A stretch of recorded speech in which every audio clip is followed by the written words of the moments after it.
The candle test? Yeah, she took the candle like this, could see Make sure straight y'all's through. mics Oh. are on when we're about to get started. Oh, about to start? Yes, ma'am, Madam Clerk. Thank you, sir. Everybody ready? Getting good? Can y'all hear me? Good meeting. Good morning. We'll go ahead and call this meeting to order. Before we get started, let me kind of read through our role as a board and kind of the format of the meeting today and try to keep it as relaxed as we can, but we've got to have some order to it. We are the 2025 Board of Equalization and Review for Union County, and we have been appointed by the county commissioners to hear all taxpayers with respect to concerns/complaints regarding the valuation of their property for tax purposes. Property owners appearing before the Board of Equalization and Review have a right to a fair and equitable hearing.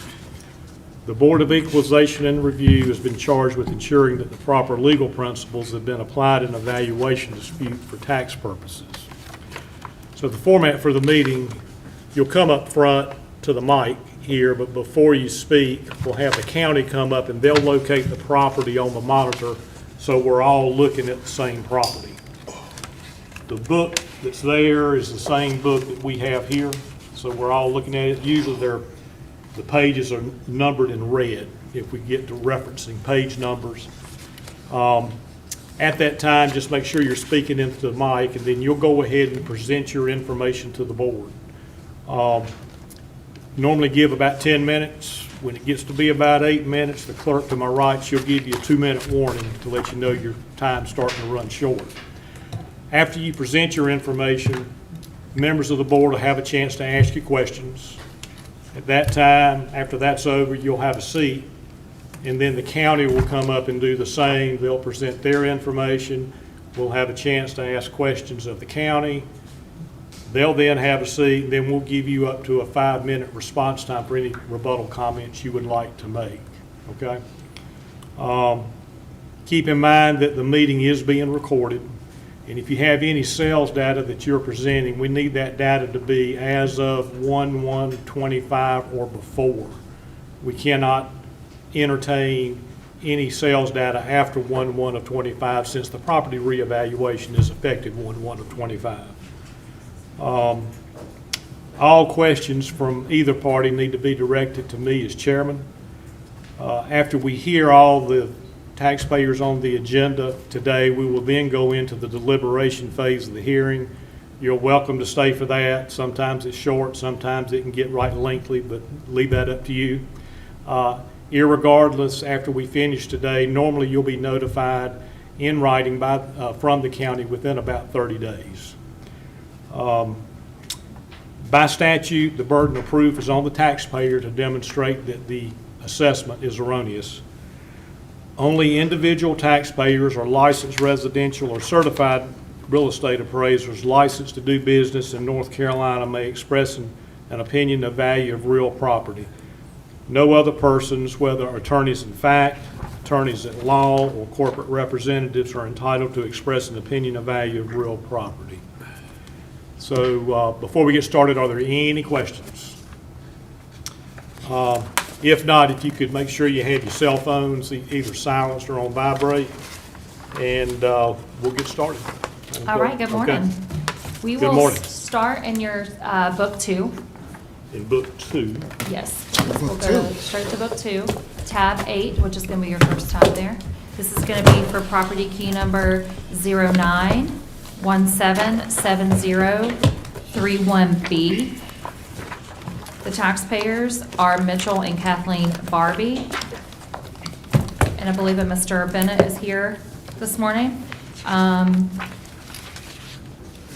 They will be present. We'll locate that for you on the screen and then get started.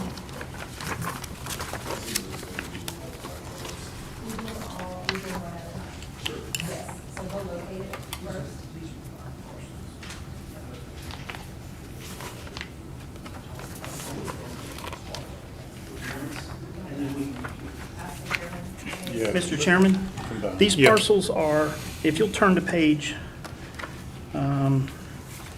24 in your book, I believe. Tab 8? Yeah, yes, sir. Yes, sir. Tab 8, I believe. You should see a map looks like this. Yep. So these, outlined in blue. yes, sir. So that'll identify the 5 parcels we're looking at for the next 5 hearings. Okay. Is it okay if we speak to them collectively on the We first one? we can, I and think, then speak to them as a whole. We'll need to have the clerk, I think. call them individually? Call them And then we individually, can but, introduce any nuances thereafter. Yeah, but we can probably have the taxpayers speak. We don't normally do it that way, but I think that's That's fine with fine them with all me. being right there I together. think it'll be, yes, sir. Speak to all of them together, and then we'll have to call them individually. If you want to comment on it subsequently, let me know, but it doesn't sound like you'll need to. You'll speak to all of them at one time, it sounds like, correct? Okay. I think it would drastically cut down on time. Okay. That sounds good. That sounds good. That's good. I vote for that. Okay. All right, these parcels are located on Concord Highway, just south of the bypass. So they're, start with 31D, go down to 31. They omit, Trying to think, is that north of the bypass or It's south? south. South It of the is bypass, south. so it'd be on the right going up. Yes, sir. Okay. Okay. I'm familiar with it, okay. If you look on and, page 24, the next page, you can see it relative to the bypass too. Yeah, I got you. So, Mr. Barbie, is that correct? Good morning, Mr. Chairman. My name is Stephen Bennett. I'm Mr. Barbie's attorney. I'm going to be asking him some questions so he can answer. Okay. Okay. Yeah, just make sure we're speaking into the mic. Yes, sir. Okay. Do you need to swear him in at all for this? No. Okay. No, He's if he's the gonna talk, property he needs to be owner, he's the behind the property mic. owner. That's right? correct. Okay, okay. Come on up, Mitch. And Mr. Chairman, just for clarity, because I know we already talked about this, we're going to go ahead and address all 5 parcels at once. Right, okay. So I don't have to say a bunch of numbers. I'm just going to refer to them as 31, 31B, 31C, if that's okay. That'll with the be board. fine. That'll be fine. We can, yeah. Can handle that part? Yep, sure Okay. can. All right. Mitch, introduce yourself. Tell them who you are. Mitch Barbie. Yeah, we need to make sure you're speaking into the Yeah. mic. To the Y'all are mic. going to be going back and forth. You're going to need to swap it Yeah, around a okay. little bit. My name is Mitch Barbie, Okay, and I'm the parcel owners of all these parcels. right. Mitch, for the board, if you could, tell them when you purchased the property or when you acquired the property and what they're all used for, please. Okay, so the largest parcel is 31, and that parcel was put into a trust by my parents back in 2014. The remaining parcels, four remaining parcels, my dad deeded those to me, I want to say the late 90s is when he deeded those 4 parcels to me. Does anyone live on any of these parcels? So the largest parcel, the 31, there are 2 houses. One house was my mom. She just passed away in 2023. No one's living in that house. And there is a very small house next to hers that she grew up in. There is a family living in that house, a small house right next to hers. So that's 2 houses on parcel 31. And then parcel 32, there is a family that lives in that house. So in aggregate for all the parcels, there are 3 relatively small houses. And for clarity, during the time that you've owned the parcels, have you made any significant improvements or changes to the properties? No, I've made no improvements to the properties. Right. And you're aware that for tax year 2025, the county Mr. Bennett, has... if you could still make sure we're speaking into the mic there, yeah. I'm trying to project. but- Okay. Your voice might be like mine, it just doesn't carry sometimes. My wife says that's a good thing. Yeah, there you go. Okay. All right. For tax year 2025, you're aware that the county has assigned a value of, and I'm just going to read down the list. For parcel 31, it's $2.482900. For 31B, it's $35,400. For 31C, $548,100. 31D, $73700. And then for 32, it's $263,700. You're aware of all those values, correct? Yes, I'm aware of that. All right.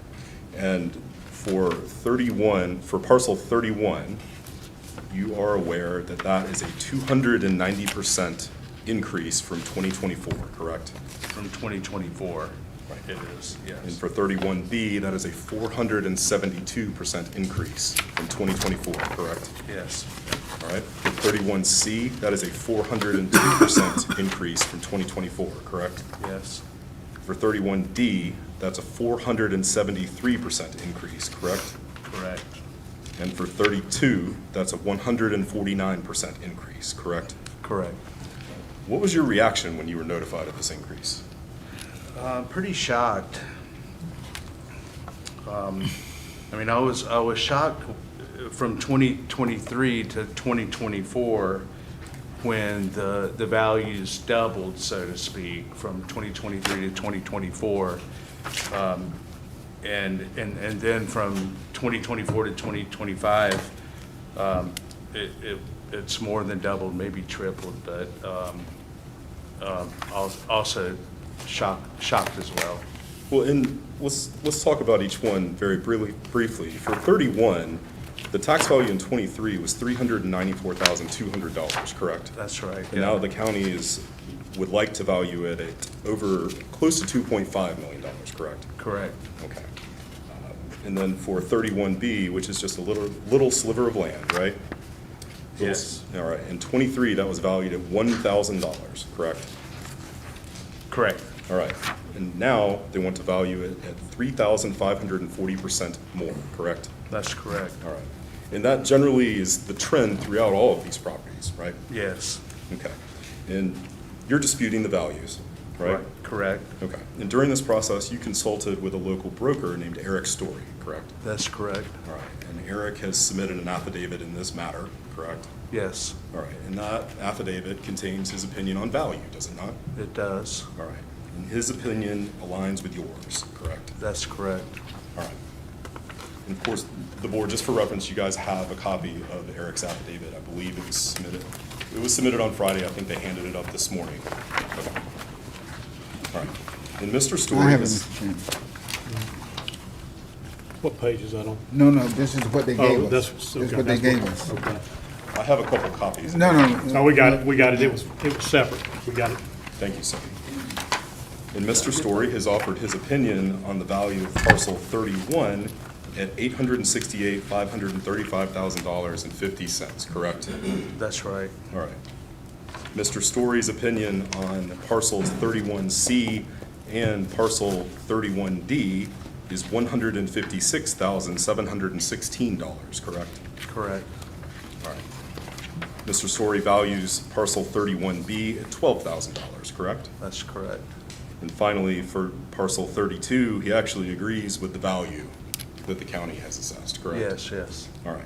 Do you agree with his opinion of value for all these? I mean, I'm not a real estate person, but I intuitively feel that this is, a relatively close valuations versus the new 2025 valuation. Okay. And as to specific parcels, I know we've got 31 highlighted on the screen in blue there. What would you like to tell the board about the specific topography or physical characteristics of that parcel? And you have 2 minutes left on this one. Okay. It's mainly just land. It's got the 2 small houses. It's got some old farm buildings on it that are pretty dilapidated. I'm surprised they're still standing, actually. And then the backside of the property going off of Deese Road there, that part of the property, there's a severe slope where the wood line starts that is pretty significant. It slopes down to a creek. Okay. I know we submitted some potential offers to purchase for 31C and 31D, correct? Yes. All right. And have you received similar offers for parcel 31? Yeah, the offers that I've received that have been pretty much the same. Okay. And roughly speaking, what are these people offering you? Depending on the parcel, I get offers that are 25,000 for the parcel, 35,000, in that range. Okay. Not much more than that. Okay. I know you said I only had a couple minutes, but we're combining 5 parcels into one argument. You're Yeah, and still saying- I think we're good. Thank you, Madam Clerk. I think, players of the board, I think we can continue on since Okay. we're doing all 5. I'm trying to be fast, but I No, won't you're take- fine. I won't You're take fine. 50 minutes. Yeah, so- you're fine. Okay, all right. Okay. Moving to 31B, which is that small sliver. Yes. To your knowledge, does that even have any deeded access to it? There's no deeded access to that. All right, and so that parcel is landlocked, correct? Yes. Okay. And then 31C, that's also landlocked, is it not? It's landlocked as well. All right, and there's no deeded access to reach 31C? No deeded access to reach 31C or 31D. Does 31C have the same topographical issues as 31 with the slope? and In the creek? back, yes, they all have that same issue where they slope down severely to a creek. Okay, 31D also has that issue, That's, correct? yeah, that's correct. Okay. Now, you're aware that in Mr. Story's affidavit, he found a grouping of parcels totaling 17 acres, almost adjacent to yours, correct? Correct. All right, and that was listed for the MLS within the past couple years and expired because it never sold, correct? I didn't realize that, but yes, Okay. But it was listed for a similar value as to what the county is trying to assess per acre, correct? correct. All right. I know we touched on this just a second earlier, and just for clarity for the board, you received offers to buy parcels 31C and 31D, right? Correct. And those offers are contained in the materials that the board has access to, correct? Yes. All right, and similar offers were received for all of the parcels, Very, correct? very similar, yes. Okay. And I apologize for not having them. When I get them, I just usually just toss them, at the time that I get them, Okay. not realizing it would have been nice to have them for today. Are any of these parcels actually listed for sale? No, All right, so you're getting offers out of the blue and unsolicited, correct? correct. All right. Based on your ownership experience, research, and knowledge of your property, do you believe the fair market value to be in line with what Mr. Story is proposing in his affidavit? I believe so. Again, I'm not a real estate guy, but I don't believe it would be any higher than that. Okay. Is there anything else you'd like to tell the board to help them in their deliberations?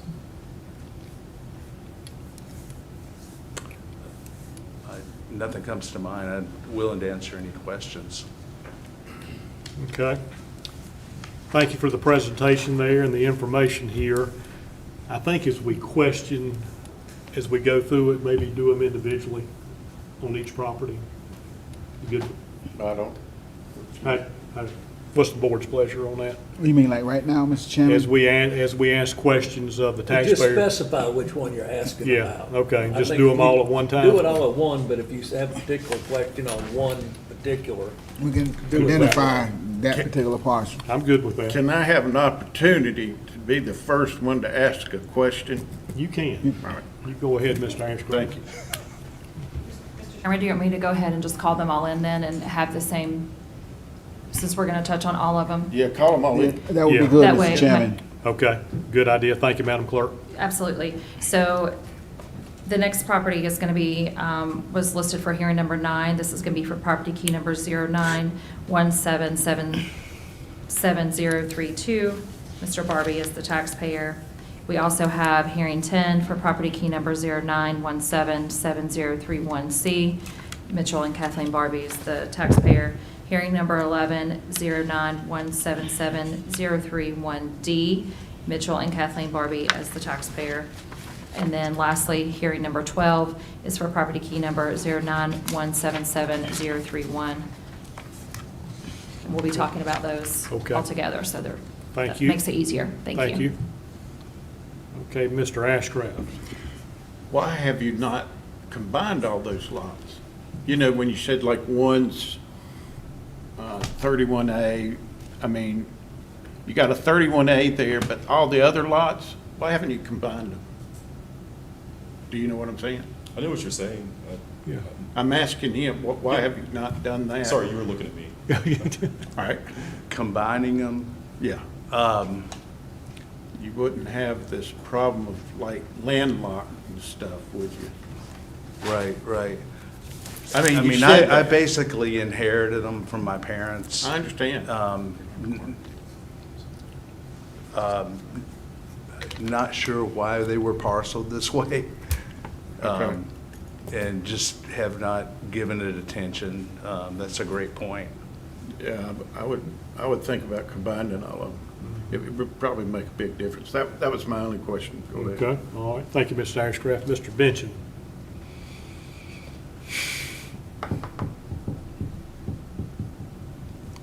I was trying to write down, when did you first come into these properties? So, I know you said that one, I couldn't, was that, I heard it, was that a 2014 date? Did I hear that right? 2014, the 10-acre parcel was put into a trust. My What parents number put, is that? What's the last couple? 31. 31? yeah, That's it's the Lord. Okay. the 10.482 acre tract. And then the rest of them was the late 90s together? Late 90s, I'm thinking around 99, close to that. Okay. All right, that's it for right this second, Mr. Chairman. Mr. Smith. Yeah, mine was more about if you were ever gonna market this property, you would probably combine everything together, I would assume, for scope. I mean, I If would. you ever were. I'm just asking that Yeah, question. I mean, I would need guidance on that, you know, by someone that, you know, knows a little bit more about that than I. Just say a larger parcel combined like this would be more attractive and more valuable, just making that comment. I don't have any other question. Okay. Mr. Ashcraft has another question. Is there any other chance, did you own any of the other property to the right of that one? Your family did? Did anybody? So there are two parcels on this kind of overall track that I don't own, and I can explain those tracks. Well, I just noticed the big development, you know, all the housing that's being right. Oh, okay, yeah. So somebody's definitely, you know, been making progress on, you know, building out there. I didn't know if it was any part of your family's land or whatever. Yes, that is some distant cousins of mine, Okay. Helms family, That's probably why you're getting all those offers, you know, because they know somebody sold. maybe. All right, I don't have any more questions. Kind of the same question that Mr. Ashcraft had. The properties to the north, Yes. do you own those as well or not? Or does, and I'm talking about like 13D and 13F, Up here. this above it. Oh, no. Okay. These five are the only ones I Oh, okay. own. Yes. Okay. Yes, sir. Okay. Any other questions from the board at this time? Yes, Yeah, please. go right ahead. Is any of it commercial, zoned commercial, zoned commercial? I just saw it on somewhere. Y'all tell me, I don't know. Okay. So when I look at your GIS site or whatever you call it now, and this was news to me just within the last, I don't know, year or so, but the 10-acre parcel, the bigger parcel, is got a commercial label on it within that GIS system. I don't know if I'm looking at the right place or not, but the other 4 parcels have a residential label. Yeah, I was getting the information from what you provided to this board. Yeah. And when I flipped the page, I saw the 10-acre being commercial, 31B being commercial. God. And I'm having a hard time. Okay, now, I think the county- 31B is what? Which one's? Is it the, Sliver. That's the is it the sliver. little thing in the middle? Yeah. Then what number would that other one be? I know where C is and I know where A is. Do you want us to locate it for you, Yeah. Mr. Usher? Donnie, do you mind to, 31B should be the one, the big parcel. I don't know. 31's the big. D is the other parcel. Excuse me. Yes. I just meant of the two, yeah, there's 32. Two. Yeah. There you go. That's .9. I'm only basing it on his information that he's provided. I know we haven't heard from the county, but Right. it says right here, 32 is .9 acres. And then 31B is a tenth or 13/10. And it's right behind, I see it. right behind 32. Yeah. It's just a little sliver of land. That is strange that that's got a commercial label on it. Well, yeah, I don't know if it's commercial, but, all right. That's all. Okay. Any additional questions from the board at this time? Okay. Mr. Chairman, Mr. Barbie, are you all looking to do something with this property? At the moment, I mean, I've thought about it, but I'm not doing anything right now. I mean, at some point, I'm just, it's not been like on my things to do. I don't know when. I can kind of I'm piggyback on what Mr. Benchen's asking. Is it currently on the market, any of it on the market at this time? No, Okay. it's not. Okay. And this is the property right there at Dees, where the gas station is on one side, and that little place that used to sell fruits and stuff, I guess, was right there in that corner. And that's all yours. Was that you that was selling all that fruit and stuff? There's nothing. No, I mean years ago. There was some folks Years selling. ago, yeah. I Okay. think my mom allowed, like you said, a produce stand. Yeah. Okay. I just want to make sure I was thinking about the same property. Okay. Looks like it. Yeah. Down there corner in down that there. bottom corner. All right. Thank you, Mr. Barbie. That's it, Mr. Chairman. Mr. Smith, anything else? Okay. Mr. Barber, if y'all could have a seat, and then we'll have the county present their information. Then after like I said before, after we hear from the county, we'll give you up to a 5-minute response or better on the rebuttal.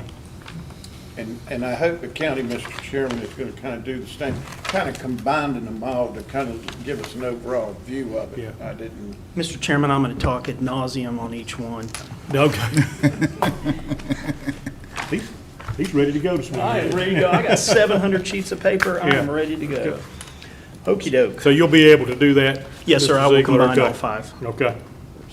However many we got, 6. 5. All right, I'm working out of hearing 12. That was the largest parcel, so that's where all my notes are. So if you want to flip to page or to hearing 12, those are where my page numbers are going to come from. All right. So we have 5 parcels. On page 24, you can see the map that outlines all 5 of them. These parcels total 16.425 acres, and our total value for all 5 parcels is $4,060,800. If you flip over to page 25, you see the Can you say that amount again? $4,060,800 total, but we're going to hear each individual value. Okay. the total number in acres again, just 16.452. thanks. So 24 is the picture of the parcels, 25 is a little bit of a proximity map to show its relationship to the bypass. And then page 26 is a little bit further out. We have kind of the downtown area of Monroe, Roosevelt Boulevard, the bypass, and then you can see Rocky River, Concord Highway, Morgan Mill. These parcels are zoned by Monroe. Obviously, the tax office doesn't zone any parcels. The municipalities place all the zoning on the parcels. These parcels are zoned by Monroe RCMX, which is Regional Corridor Mixed Use. It's a type of commercial use. If you'll turn to page 27, you will see what's kind of the purpose of this zoning as far as Monroe is concerned. On page 28, you will see a map where RCMX occurs in the world. It occurs in two places: Concord Highway at the bypass and Rocky River Road at the bypass. If you look at the lower orange section on page 28, you can see the Barbie parcels in that. If you flip the page, it's a little bit Oh, yeah. bigger. On page 29, it's blown up.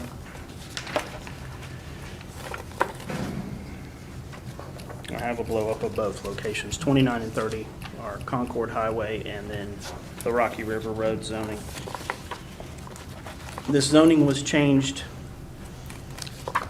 At some point, we were made aware of it in 2023. That's when we made the change. That became effective on 1/1/24 to go to zoning from residential. It had been residential. Obviously, with the bypass coming in, Monroe decided to rezone this area and the area at Rocky River to a more mixed-use kind of an opportunity for them. So that's what we see. We have commercial zoning at this area.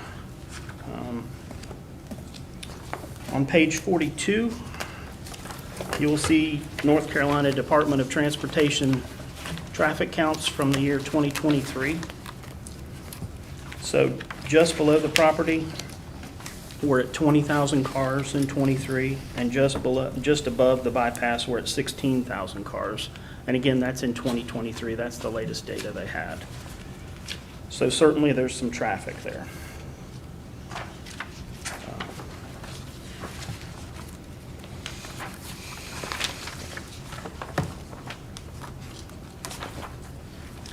On page 44, you'll see a map of the area. Parcels in appeal are in the middle of the map, a little bit below center.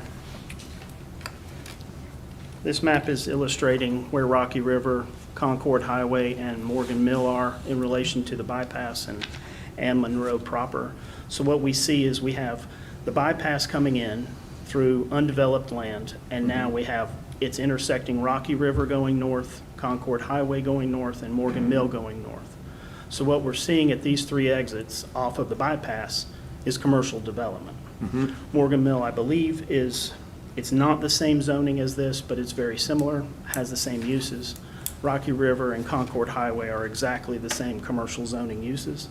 And so what we're seeing is the Ridge development, which is north. That's on page 53. It's the property just north of the bypass, and that's going to allow for 360 multifamily units, a hotel, a grocery store, a gas station, and a fast food restaurant. Morgan Mill has begun its land acquisition. They have not started building at Morgan Mill. On the other side, across the road, across Concord Highway from the Ridge development, we have a purchase for QT. The gas station has bought a couple acres over there. So we have those. Can You want me to show you? yeah, just. Yes, sir. For my Absolutely. benefit. Yep. Okay, I remember something was going on. Yep, so the ridge is over That's here where the right. dirt We had is. some- Yeah. we And then just on the looked at other that. side of Balcom Dees, Yes, we sir. have the QT parcels right through here, Right? all those parcels. Up at Rocky River Road, we have an apartment complex going in. And then in front of it, there'll be mini storage, and I Right. believe there's a hotel on 31. And then on page 54, we're talking about Wellington Point. Again, this is over by the subject. Mr. Ashcraft, I believe you brought this, Wellington Point is the one on the south side of Deese Road. Kellerton Place is the one above. So these two have 256 single-family homes, and the other one is 137 townhomes and 89 single-family developments. Down the road on Concord Highway, we have Blue Sky Meadow. This is across from the DSS building and the new emergency management facility. That development has 360 planned single-family developments. So within 1 mile of the subject parcels, we have over 300 multifamily units, 350 townhomes, 700 regular single-family dwellings, a convenience store planned, one in progress, a grocery store, and a hotel. So there's obviously commercial development coming to the area. There's a ton of residential coming to the area. We see the same type of development at Rocky River with the apartments on the other side. There's a listing for land acquisition on the other corner at where Rocky River hits the bypass. So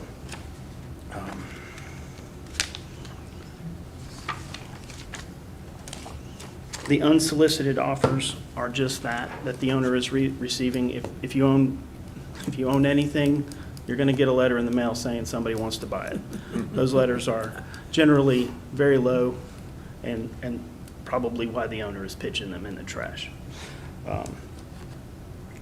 On page 59, you can see we have an equity map. And what this is showing is that the parcels in appeal today are priced in relationship to the parcels around them. The parcels on the other side of the street are also zoned the same RC, MX, RC, RX, whatever, RCMX, I believe, mixed use, by the city. So what we have done is, obviously, the intersections are the most important. They drive the value. We see that at the Ridge development with QT paying close to $1 million an acre for that land. So here's a little bit different scenario, right? The bypass is coming through Concord Highway, and then we're at Deese Road and Concord Highway, so we have some average pricing. And then as we get closer to the bypass, our values increase because there's the proximity to the bypass. So as you can see, we're fair in line with that. Page 60 is more of a spreadsheet representation that shows our values fall in line with the parcels adjacent to them. Yeah, that's kind of. And they kind of That's just all you blend need. right away up to the bypass. That's all we need to look. Yeah. And then on page 61, you see,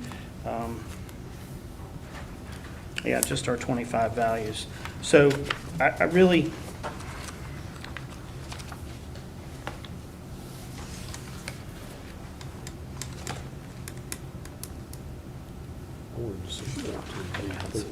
hang on just a second.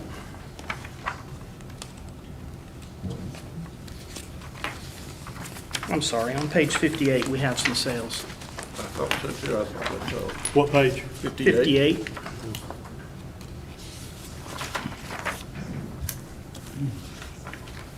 Oh, Lord. So again, Morgan Mill is not the same zoning, but it's very similar. We have a 14-acre parcel selling for $850,000. It was improved. It's part of the Moser development. Those three purchases on the top 3 rows, those are all land acquisition. We see that it's much lower than where we are. It's a different zoning, but it speaks to the fact that there's going to be commercial development in that area as well. At Rocky River, 19.5 acres, sold for $302,000 an acre. That's where the apartments are going in. And then we have 12B and 6L.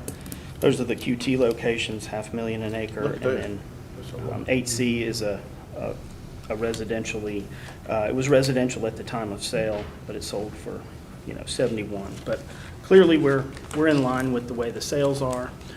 We're equitable with the parcels adjacent to it. As far as the parcels being landlocked, obviously, if the owner owns adjacent parcels that are contiguous with the road, it's not an issue. As you can see with the tire tracks right here, it doesn't seem to be an issue when they're picking up the crops. The reason these parcels were valued much lower in '23 was because they were zoned residential. 31B, the parcel that's highlighted, is a sliver of dirt. And with residential, you have to meet zoning requirements to put a house on there. If they're too small for the zoning requirements, then we put a value on them that represents They're unbuildable. Right. Can't use them for residential dwellings. With commercial, since they own all of these parcels, we don't really pay attention to the parcel lines per se because they own the whole group.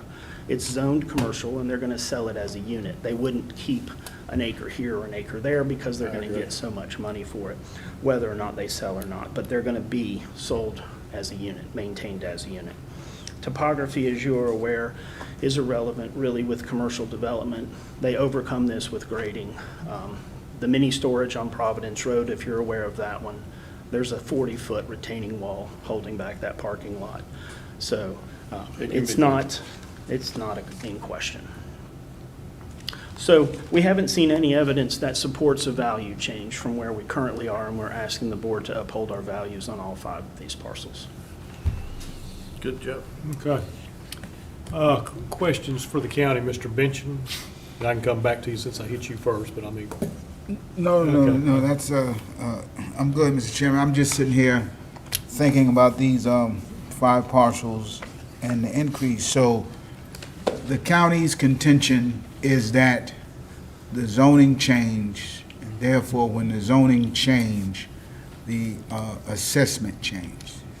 Exactly. So when the zoning changes, it's permitted use change, right? If it's a residential parcel and you can put 1 house on it per 40,000 feet per acre, that's different than if you can put an apartment complex or a grocery store, an income-producing property on this property. And so, And based on the sales that we have, we obviously at the last reval. So what we're seeing here is a couple different things. In '23, we recognize a zoning change. Whether it occurred in '23 or not, we're not sure. But we recognize that it changed in '23, which became effective on 1/1/24. So that's the first value change the homeowner saw. And then in '25, we completed the revaluation, brought in all new sales from '21 to '24, and then have a new valuation for 1/1/25. That's what I thought too. You had that same. and so, in a sense, whereas this is 25, let's just say 4 or 5 years ago, before the expressway and all that came in, that was one way, but now this is like prime real estate is what As you you're can see, the development saying. is coming. If you build it, they will show up. They will show up. Okay. So it's not that the county was looking to target this particular petitioner. We absolutely are not. Not As you can looking see to, from the equity map and then the preceding spreadsheet, the values are consistent from Dees Road North and on the other side for this type of zoning. This is strictly, It is the the way it area is. changed. The value changed, the And the zoning value changed. changed, therefore the assessment changed. Yes, sir. All right, that's it for me at this time, Mr. Chair. okay. Thank you, Mr. Benchin. I Mr. have no Smith? questions. No Mr. questions. Ashcraft? One question, Mr. Ziegler, and this might be important in my mind and nobody else's. When the zoning change takes place, is it typically the city or the county that's making that? Or is the taxpayer requesting the zoning change? I'm not a zoning person. It can be either way is what I'm So this is my thinking. speculation. Yeah. The county can make a change if it's owned, if it's solely in the county, or in this case, it's a city. It's in Right. the city. So the city made the zoning change. Right. I don't know, I believe they made it in mass. Right, So it was many parcels. I don't know how that notification process works. right. I know since that occurred, there has been, I believe there's been a change, and zoning there's a little bit more notification process that goes through. But we have not seen any other appeals on this road this year for this zoning change. Right. I believe they did a land use plan, then they did a Zoning. Yeah. comprehensive, mixed-use area out there, and just did a general area at those various sites. Right, Is what okay. they did. So everything got included, and it wasn't petitioned by the owners. Right. It was done by the town, or the City, city. yeah. Mr. Chairman, if Yes. I can jump back in the Yeah. game. Yeah. Did, Mr. Ziegler, did the city notify the residents with enough time for them to pull this in? Or is they woke up one morning and their property was valued at one point that night, and they woke up, and it was like they needed more Frosted Flakes. They probably let I don't have any idea. I just They do wouldn't have taxes. any Be more than, yeah. And all it did is increase their value, not decrease. Oh, I'm with you, Yeah. but, still, you know, Yeah. rather, They it's one usually thing get- when you sell it, you Yeah. want a higher That's value. what you would do. But to just, go I to don't know. bed. I don't know how they There were was a notified. process with Yeah. the city that had this done with hearings and everything else. That's right, because Well, and I isn't think- there usually like 10 days or I so? think Mr. Bennett and Mr. Barbie can maybe speak to that a Yeah. little more too. Sure, Yeah. sure, Okay. sure. Okay, thank you, Mr. Ziegler. Thank you, Mrs. Avery. Mr. Bennett, Mr. Barbie, have a time of rebuttal here. Normally it's 5 minutes per parcel, but We're gonna- we'll let you speak to all of them. I just have a couple comments to wrap Okay. this up from our perspective, if that's Right. okay. Yeah, that's fine. Just for the record, and I'm not trying to make a big deal of this, but for the record, I have to object to the appraisals because we weren't given copies of them. We requested them, but weren't given them. Are you talking about the Everything that comp? the county just presented. Yeah, the comps, okay. Yes, sir, It's in that book, isn't it? Yeah, and- which I'm seeing for the first time today. right, okay. Gotcha. Okay. The case law in North Carolina says this: the highest and best use of a property is what an objective, willing buyer would pay. We have given you evidence of what an objective, willing buyer would pay. We've given you unsolicited offers on the property. We have given you an affidavit from a licensed real estate broker who found a property literally adjacent to this that was listed at the value the county is trying to impose, and it didn't sell. It expired from the MLS. So I would ask you, you have the county saying the value is whatever they're saying. That is not happening in real practice, okay? My final point is a quote: they're gonna sell it as a unit. I think that is wildly improper. These are on a parcel by parcel basis. You're assigning a value per parcel. I think it's improper to consider all 5 of them together and have interrelational value, okay? If you have Yeah, any and questions. we're hearing them all together, but we are looking at them individually, okay? And that's why I Yeah. say that. Yeah. Simply because of the quote I heard from Mr. Z. Yeah. Okay. That's all I have. If you have Okay. any questions for me or for Mr. Barbie. Yeah, and, Yeah, Mr. Chairman, when you get a second, I got it. yeah, question, Mr. Bench. Do you want to, I actually know the issue with the zoning, if you want me to tell you. No, I just want to make sure I say your name right. Stephen Bennett, Bennett, Mr. Bennett? Yes, sir. Okay.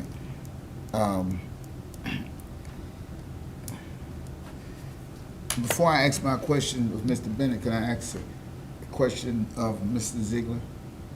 Well, we're gonna give him a chance too. I mean, well, No, I just needed to know that they're indicating that they did not have certain materials.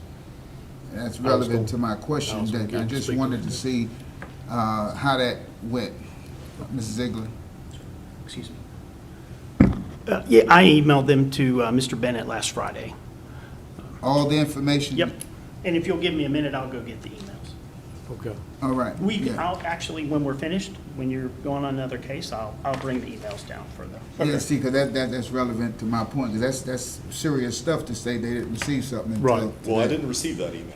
And Yeah, turn that mic so we can, yeah. I would have loved to see that, and either way, thanks for providing me all your information on Friday afternoon. I appreciate that. Okay, So, okay. Mr. Chairman, I believe that this was provided on Friday as well, so we're on equal footing in that Right. regard. It was Friday a week ago. But I'll bring you the email. Okay, Friday, a week It ago. wasn't Friday the 17th, it was Friday a week ago. Okay, it's Friday the 10th, okay, We'll see it on the emails, yeah, what the date was. yeah. Okay, So Mr. Bench. predicated on that, I will hold my question until I view the emails. So thank you, Mr. Bennett, for being willing to answer that question. okay. Did you want to make a comment as it relates to the zoning? That's kind of where I was, I don't need to make a comment. If you Yeah. guys had questions, I know somebody indicated that maybe. my only question was, and I don't know whether it's relevant to this, just curious more than anything, if the taxpayer made the request for the zoning or if the city zoned it ahead of time. I think when they did their land use plan and created these mixed-use districts is when they. Kind of like Mr. Smith spoke to, That- okay. That's correct. I think Okay. that was That's 2 the years ago. process. Okay. Good deal. Mr. Bennett, I appreciate it. Yeah, And, Mr. Chairman, so with that note, with that note, how long has it been? Was the taxpayer aware of all these proposed zoning and then actual voted zoning changes as the process went on? So it's not as if we're here today I don't with think no we're, knowledge? no, we're not saying that it's a surprise zoning. No, I'm just trying to get Yeah. to the crux of it. Okay. The way the city is supposed to do it, now whether Mitch actually received it or not, is they're supposed to receive a letter saying that their zoning is about to change. Right, right, Whether that actually happened. Especially with all those houses built right beside it. right. I guess final thing, if they actually sent it to me a Friday ago, then I retract my statement. I didn't see that, so Okay. I don't think it's gonna change anything that we argued today. Okay, So it's, okay. Thank you, Thank you, Mr. Mr. Chairman. Bennett. Okay, Mr. Ziegler, any rebuttal comments?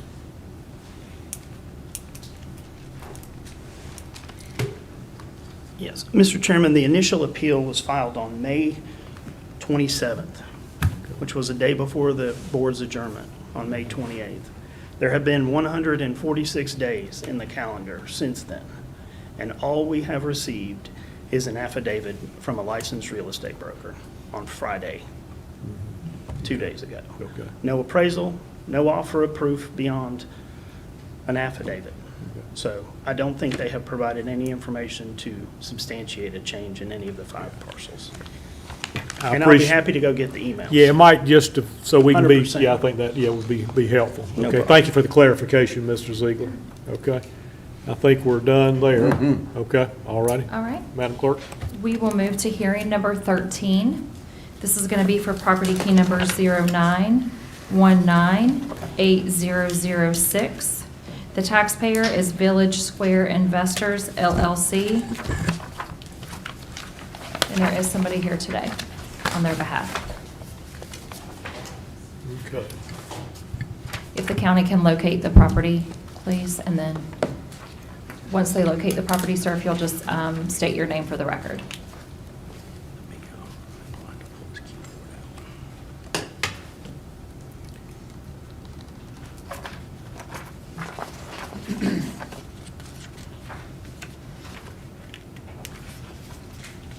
I'm sorry, this is Donnie's hearing, so I'm just. I got you.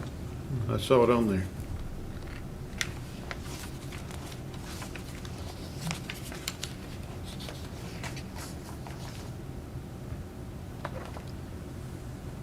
All right, this is Village Square Apartments, I believe, is that correct?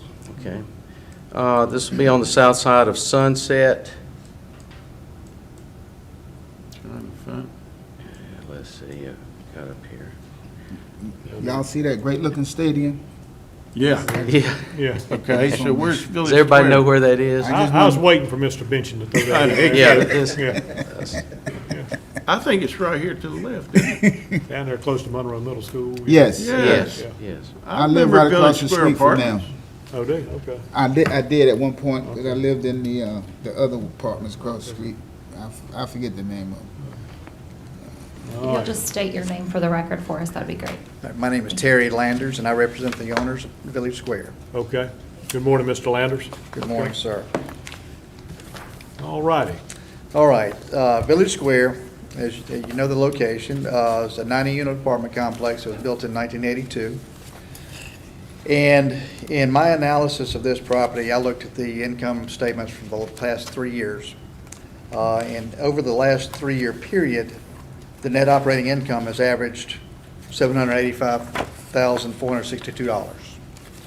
2021 was a down year, so I looked at it again from the last 2 years. The income has averaged roughly $858,500. In my approach to this, I looked at the expenses. I pulled out the tax expense and loaded that back into the cap rate. And using the 2-year average, $858,477, at a loaded cap rate of 6%, the tax load being 1.1% of that, the value is about $14.3 million, slightly over $14.3 million, or $158,968 per unit. If I do the same thing over a 3-year period, average NOI 785, 462, using the same 6% cap rate, we've got a value of just over $13 million at $13,091,033, or $145,000 per unit. In addition to the income that I submitted, I found 3 sales of similarly aged properties in the Charlotte metro area that I submitted. First being Creekside Canopy Apartments, Woodbend Drive, Idlewild Farm Submarket, the Reserve at Campbell's Creek, also in the Farm Pond Submarket. What page is this on? What page, do you He's have up the into page 50 of the now. book that's on? I mean, yeah, No. it helped to see some of it. I Yeah, just- the clerk can maybe help you. He's on page 50 now. Page. Is he? Well, Well, 50, isn't that the county's comps? What page is his comps? Mr. Chairman, I think he's, the owner, I can ask him. We're still in the appeal for it. Should be, all this should be in there. I think we can use It goes through 51. Oh, is that right? I just I'll didn't. ask. That's all right. This stuff goes through page 51. Yep.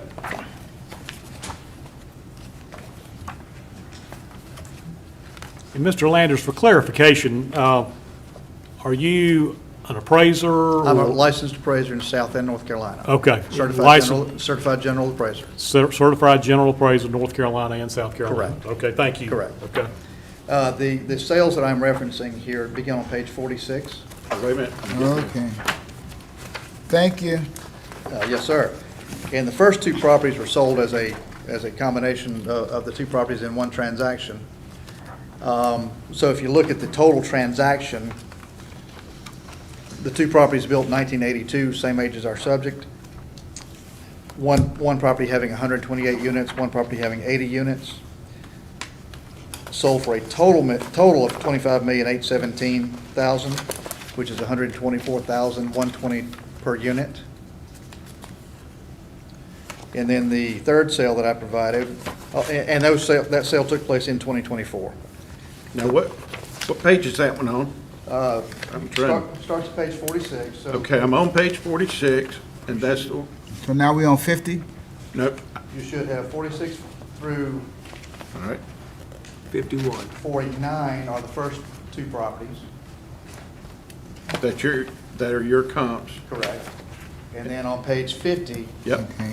is the Rise yep. Matthews Point property, built in 1987, so a few years newer than our property, sold for $165,000 per unit. So we have 2 sales at $124,000 per unit, 1 sale at $165,000 per unit.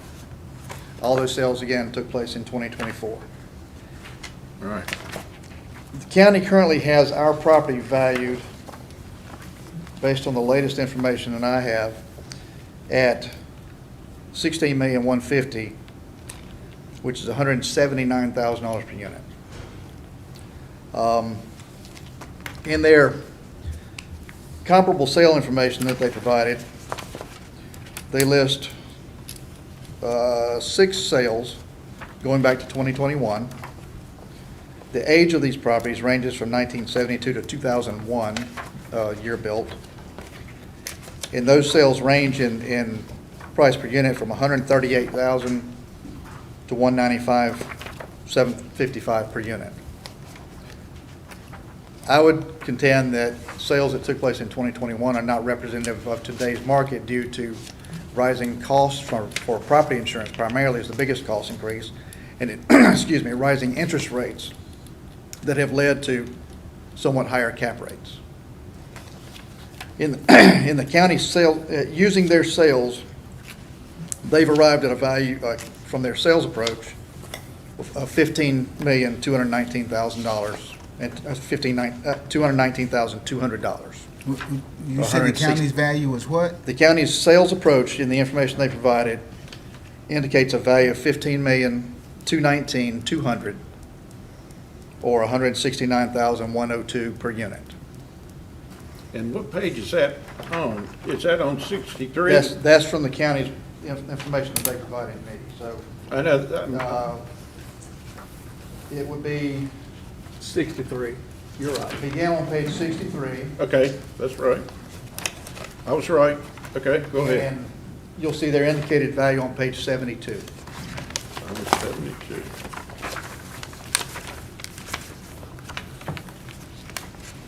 Did they, of their comps, did they have any like the ones you picked out? None of the same three comps. None of the comps that I provided were Maybe included in are theirs. part of theirs? Correct. Okay. Thank you.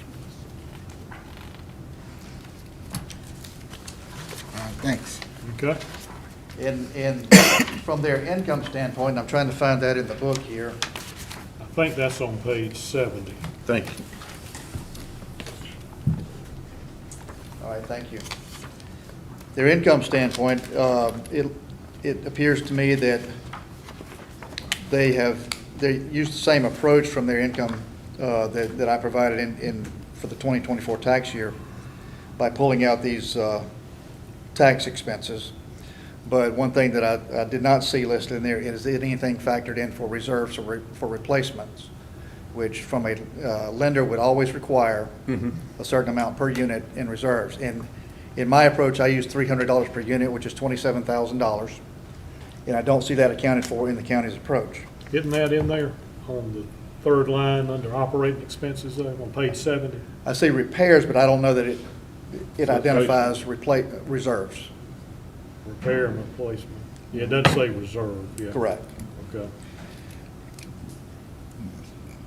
Their cap rate of 5.1% is a loaded cap rate.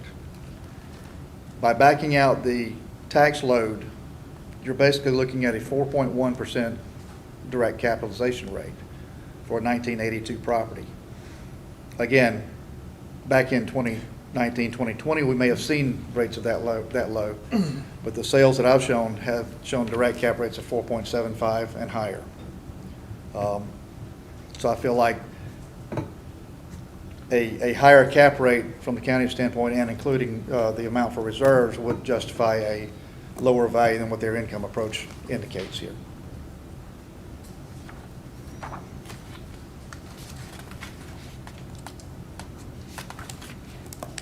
I believe that is all that I have right now. Okay. Let me see if members of the board have questions, Okay. Mr. Landers. Mr. Smith? No, I think you went through it well, his numbers. I appreciate it. Okay. Thank you. Mr. Benson? Mr. Landis, can you chime in a little bit more on that? You phrase it loaded cap rate. Why do you feel that the counties is loaded? That's the approach that counties in North Carolina use. And what that does is take the tax expense or the tax load out of the expenses. And they use a direct capitalization rate plus the tax load to arrive at their overall capitalization rate.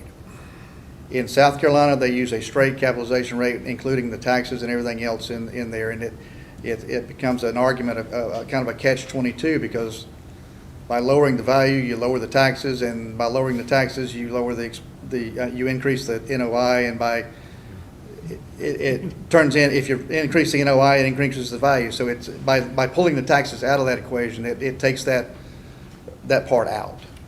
And so where you might see through CoStar a sale that sold at what I've typically found in CoStar in looking at comparable sales, is they use a flat cap rate of say 5%, but they're including everything in that, taxes and everything else. They're not using a loaded rate. But by pulling those taxes out, it simplifies the process, and so the taxes don't affect the overall value by the time the income is capitalized.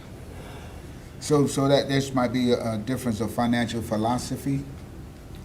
It's a financial, the way that North Carolina does it is more accurate than what we do in South Carolina, but it is a different approach to arriving at the ultimate opinion of value. Okay. Thank you for that educational break. I hope I did, or it just seems confusing. But Mr. Chairman, I do have one question. Okay, Mr. Smith? You're basically saying the cap rate's too low. I am. Yeah, that this should be at least 6% or a little By the time you above. load in the 1.1% of tax load from Yeah. 2024, Yeah, I think their cap rate is too low, and I think the comparable sales that I provided indicate that the value should be yeah. Understand substantially cap lower. rate, thank you. And the I'm looking at the counties, the cap rate you used was, I used a loaded cap rate of 6%. okay, got it. Mr. Ashcraft? No, sir. Okay. Thank you, Mr. Landers. All right, We'll thank- hear from the county, and then I'll give you a chance for any rebuttal comments All right. when they're done. Okay? Thank you. Thank you. Mr. Chairman, before Mr. Ziegler started, just want to ask Mr. Landers, so I know exactly, what is your assessment of value? I know what's said here, but are you staying with that, or what is your assessment of value?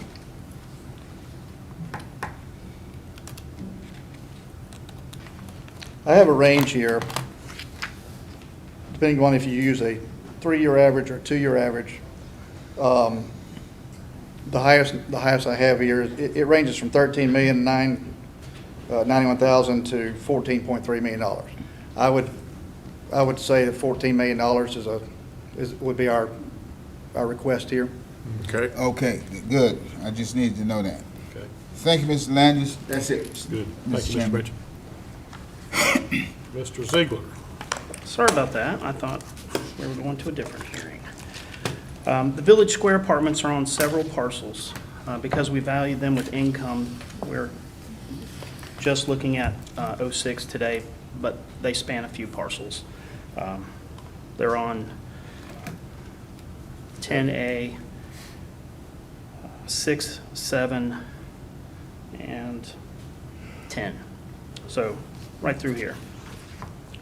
There are 90 units in this complex, and it's on 9.693 acres. Our value is $16,150,000. Really, our analytics begin on page 63. We do have 6 sales. These sales are around Charlotte, but not in Charlotte. We feel the Ice Morley sale, which is 92 units from 21, is a pretty good indicator of value for this parcel. We did use the owner's income approach, or income, on page 70. There was some mention of reserve replacement. Didn't see a bucket for that on the income statement.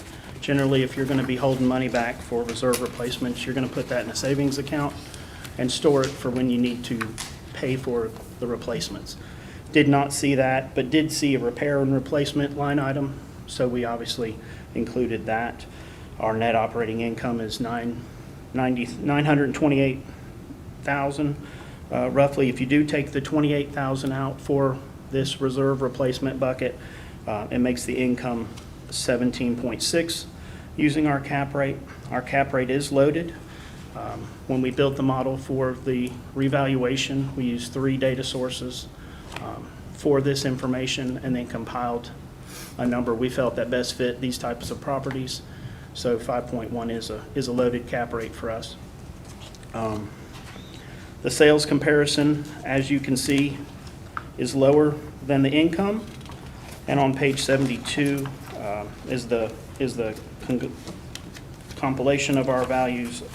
Our value at $16,150,000. The income is $18,200,000, and the sales are $15,200,000. So we feel that we're more than supported in our value and ask that the board uphold it.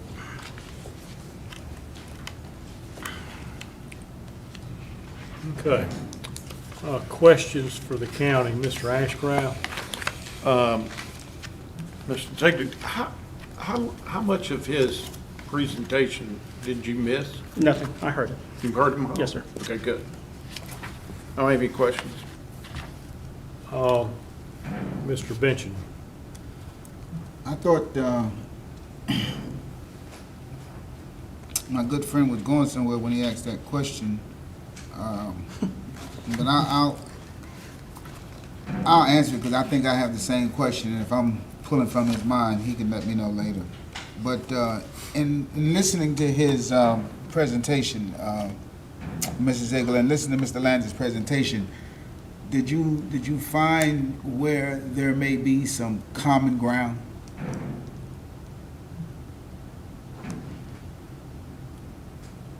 I think we agree that the income approach is the best way to value these properties.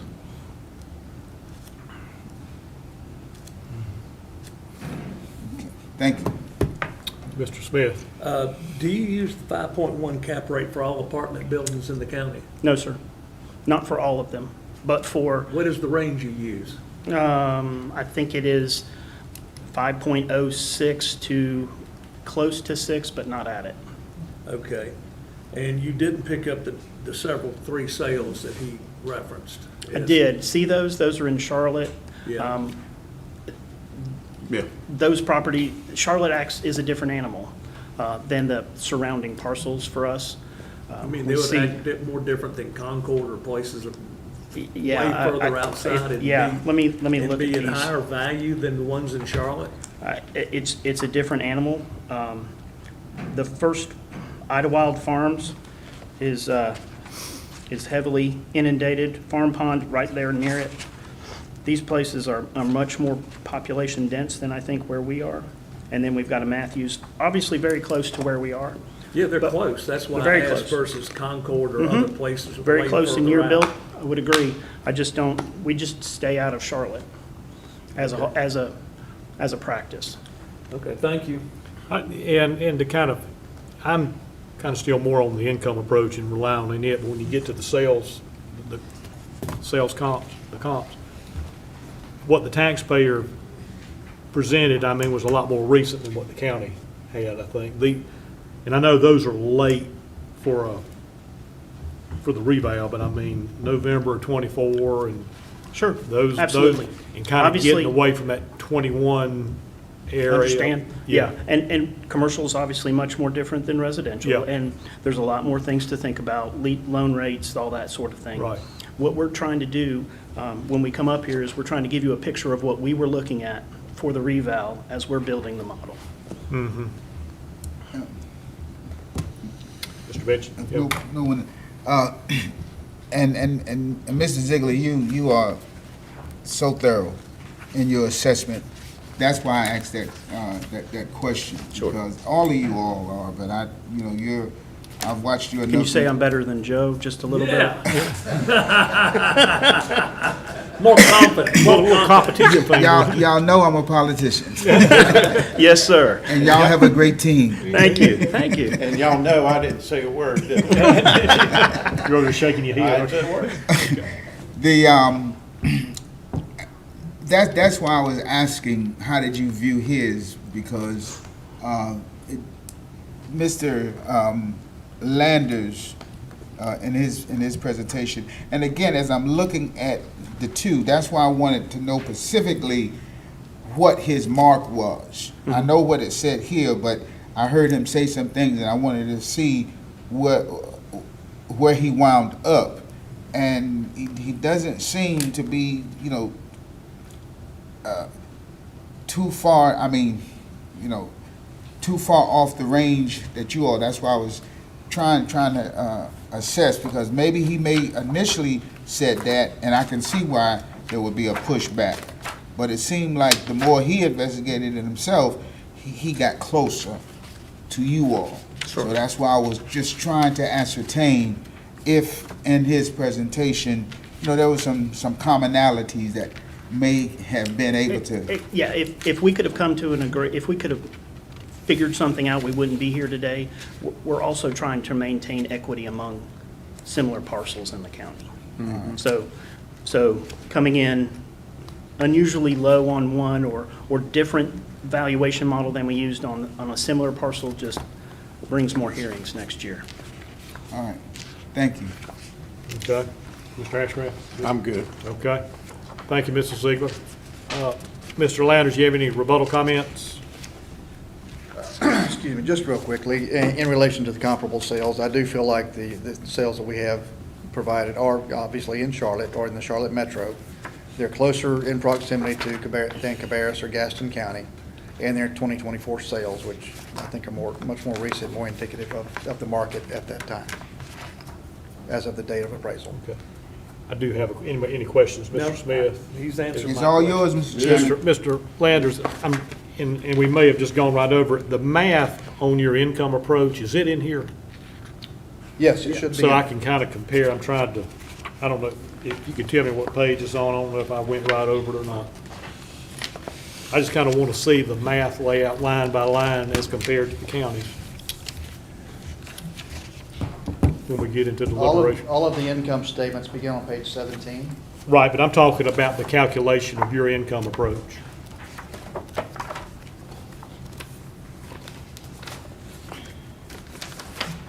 I don't see a line by line, but on page 5, I have in the additional comments, you'll see the arrival at the stated NOI. Page 5. Page 5, yes, sir. It's also on page 4. Under the petition's details, where is, on page 5, where? Oh, okay, additional comments. Yes, sir. I see it.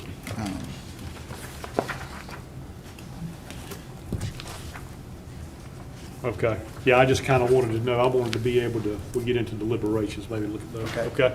All right. Thank you. All right, thank Okay. you.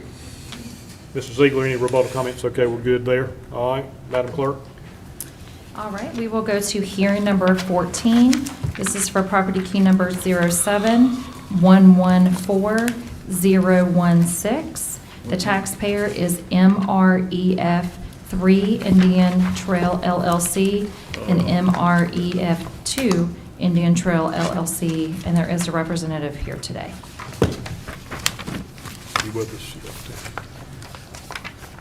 And if you'll just speak your name into record when you start, please. All right, this is some more apartments. We're on the south side of Old Charlotte, and we're near Waxhaw Indian Trail intersection. It used to be Provenza, and now I think it's called the Everlyn. Does everybody know where that is? Yeah, I got to Yes, get sir. my bearings here. Yeah, Let's I see, do. Old Monroe Road. Okay. Wait a minute, is this the one right off 16? No. it's in Indian Trail. Oh, Indian Trail. Indian Coming Trail, up Old Charlotte. Oh, right by the fire station. Just past the fire station, right? Okay. Okay, I got you Heading now. towards the food line on the right. Correct. All right. Yep, yep. I know them. I know where it is now. Okay. Thanks, sir. Thank you. All Good right. morning. Morning. And your name again is, Jarrett Lewandowski. Jared. All right. let me have that last name again. Lewandowski. L-E-V, is A- it Victor? Yeah, yes, sir. ANDOSKI. Okay. All right.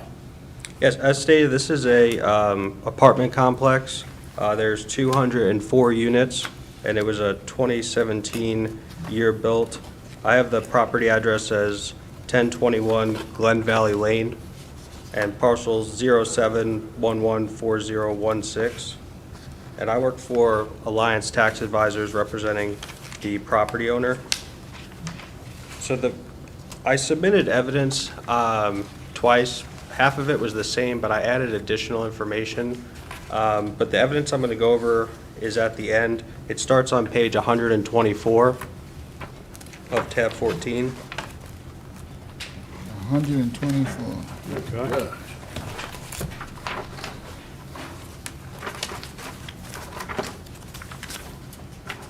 This might be the biggest chapter yet, Mr. Chairman. Killed a tree. Oh, yeah. 2 of them. 124 is just the cover page. I went over the basic information. Yep. Page 125 is the power of attorney for me to represent the property for the property owner. Yep. Page 126, this is primarily why we filed our appeal, is based on the income approach. The proposed assessment by the county was $50,931,400 over the 21 to 24 reval of 3606 million. The indicated value from my income approach was 44,106,000. And that was based on the 2024 actual income from the operating statement. And I applied a cap rate of 6.2595, and that was a 5.433 market cap rate, which I got from CoStar. The Union County reported market cap rate per CoStar Analytics for the quarter 4 of 2024 was that 5.4. And then I used the effective tax rate that was most current at the time of filing the appeal in March, which was 0.8265, which was the final 2024 effective tax rate. The income approach is outlined there. It's pretty in line with an apartment complex of this caliber. Their gross potential income was $4,071,203. They had 7.5% of vacancy and collections. There's about 1.1% of concessions, and their other income was 7.4%. So their effective gross income was $4,020,992. The expenses were about 29.8%, and I took the expenses or the property taxes out of the expenses and loaded the cap rate as well. And then I did use a replacement reserve of $300 a unit, which was about 1.5% of the effective gross income. So our NOI was $2,760,842, and when you divide it by the loaded cap rate, our indicated value was $44,106,000 rounded. And on page 127, I highlighted some of the data that matches the income approach from 126. But pages 127, 128, and 129 are the actual operating statement from 2024. And then on to page 130. This is the market cap rate information that we used. I used the middle column. There's a lot of different analytics for individual markets. So I used the Union County cap rate. And what I wanted to point out here is if you look at the cap rates about on the middle of the page from the quarter 1, quarter 2 of 2022, cap rates were substantially lower, about 1%, 100 basis points of what they were reported at in the fourth quarter of 2024. And that causes a pretty substantial swing in value. So if you look at sales from 21 and 22, the cap rates are much lower, which we don't necessarily agree with. We believe the county should be using a higher cap rate based on information as of the assessment date. On page 131, this is a chart from CoStar Analytics as well, and it shows how pricing has decreased for multifamily on a value per unit basis. Again, if you look at the peak of the market when interest rates were very low, the Union County average price per unit for multifamily was about $256,000. And then if you look up at the fourth quarter of 2024, the pricing was about $222,500. That's about a decline of 13 or 14%. And then on page 132, I found some sales that I felt were more recent. I will say due to the interest rate climate, there's not as much transactions as there were in 21 or 22, but there still are transactions. And the average sale price per unit was $221,000. And on 204 units, that would be about a $45 million valuation for our property. So that's where it was relatively in line with my income approach. And then on page 133, these are the actual sales from 2023 and 2024. 3 are in Charlotte and 1's in Mooresville. I tried to pull a similar product type. They were built from 2012, 2 in 2013, and 1 was newer as well, a 2022 build, and relatively similar unit size. And then to just look at the grade of the property, pages 134, 135, 136, and 137, that just shows you those sales, where they're located on the map, and a picture for reference. You got about 2 minutes left. Yes, ma'am, thank you. I included at the end of my page, I don't know if I should present this in a sense that the property sold for less, but it was after the assessment date. It sold in 2025, but I know you don't consider data after, Yeah. so I won't present that, but Okay. it's included in there. Okay. And that's all that I had today. Okay, Mr. Lewandowski? Lewandowski. Yes, sir. Okay. Let me see if members of the board have questions there. Thank you for the information, though, okay? Yes, sir, thanks. Mr. Benson? Mr. Lewandowski seemed to have bought a case. Yep. Mr. Smith? So you're saying that this property actually sold after the first of the year for 49.5? Yeah, it was in August. Okay, Yes, sir. okay. That was my question, one question, and the other is, you used a bit over a 6% cap rate. When I was looking through your numbers, the average seemed to be more in the 5.5% range. Why'd you use the higher number? I loaded the cap rate, the effective tax rate. If we go back to page 126, so we loaded the cap rate similar to what the other gentleman had explained. So the 5.4 was what was reported on page, on that CoStar Analytics page. Yeah. But since we subtracted the property taxes out as an expense, we loaded the cap rate using the same methodology that Union County Tax Assessor's Office uses. So we added in the 2024 tax rate, which was 0.8265%. So that's where you get the total loaded cap rate of 6.25. Thank you. Yes, sir. Thank you. Gotcha. Okay, that was, Mr. Ashcraft? Okay. No questions. Mr. Benson, you had another question? Oh, I just wanted to say, are you an accountant? No, I'm just a property tax consultant agent. I'm not licensed. Okay. Thank you. He just Yes, sir. presents the information. No, He no, doesn't know- He doesn't know pine. Okay, Mr. You know, the way he spoke, he sounded like a numbers guy. I just want to see if he's an accountant. Yeah. Mr. Lewandowski, we'll thank you for the information. We'll hear from the county now, then I'll give you a chance for rebuttal after Okay. we finish. Okay? All right, thank you, guys. Thank you. Mr. Hunter, Good morning, everyone. good morning.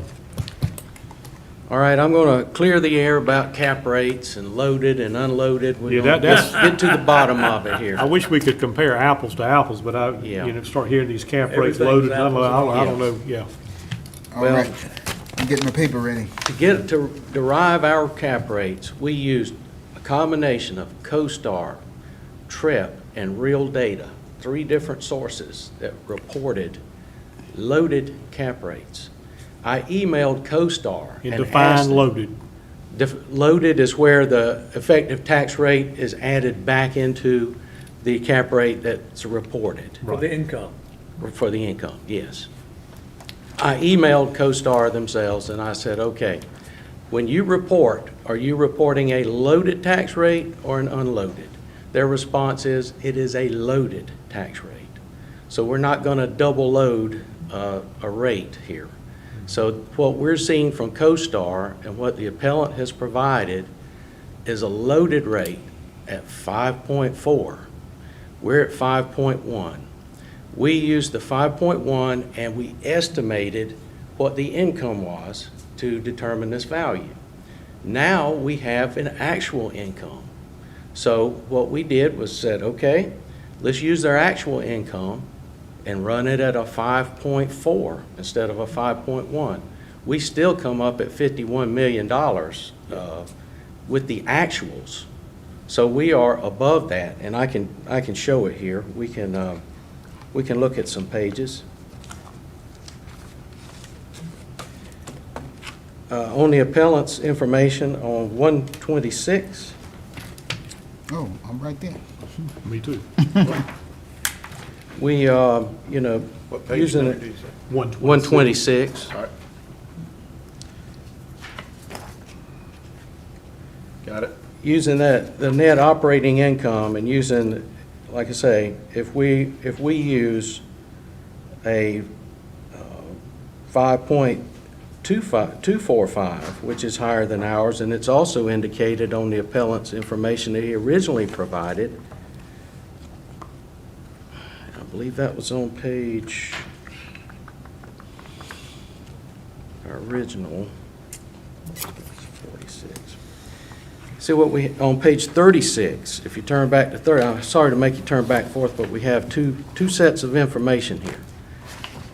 Originally provided to us in a packet was showing a market cap rate for this specific property for Union County, fourth quarter 2024.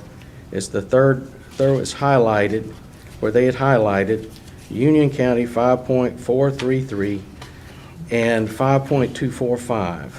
So we use 5.1, and even, like I say, even if we go back to the numbers, we're still above what we have. Now, the sale price that occurred in August of this year, we have a flattening out that has happened of apartments. We have a lot more apartments that have come online since '24. You know, that in that final year, we have more apartments that are even being built right now.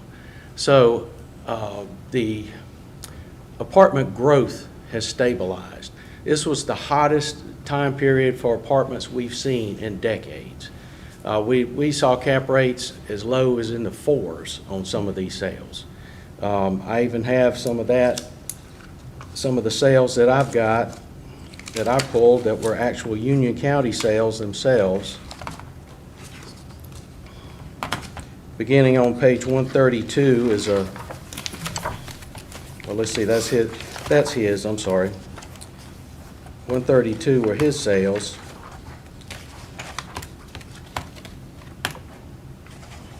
And let's see, let me get you back to where we were.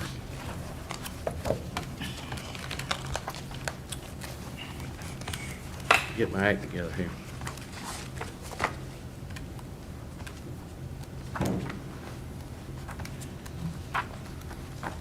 Yeah, we're going to go way back to where it was our original information before the additional. Let's go back to page 38. 38. 38. See, we normally don't have two sets of information. Usually we just have one, but we got two sets this time. Had some additional that came in later. All right, so page 38. These are just Union County sales. We have, and keep in mind now, we are appraised, let's see if I get here. We're appraised at $249,663 a unit. $249,000. We have Flagstone. Does anybody know where Flagstone Apartments, familiar with them? They're now called the Kendall. They are off Flagstone Trail, Indian Trail. They were built in 2003. We were built in 2017. They sold, of course, in 22. It was a little bit hotter time frame, but they sold for higher, even though it's much older complex. We also have sales up to, $101 million for the Elwood. Then we've got the Ardmore, which is the Waxhaw Mill Apartments, which is very similar to us. They sold for $290,000 a unit. And then we have the Chestnut Farm that sold for $282,000 a unit. So if you just take the Union County sales, the typical sale is $279,000 a unit. We're at $249,663 a unit. Then we also looked at sales in counties surrounding. Mine is Charlotte. We try to stay out of Charlotte. Like I said, it can be a different animal, has a lot of different dynamics than what we have here. And we found a plethora of sales of similar properties.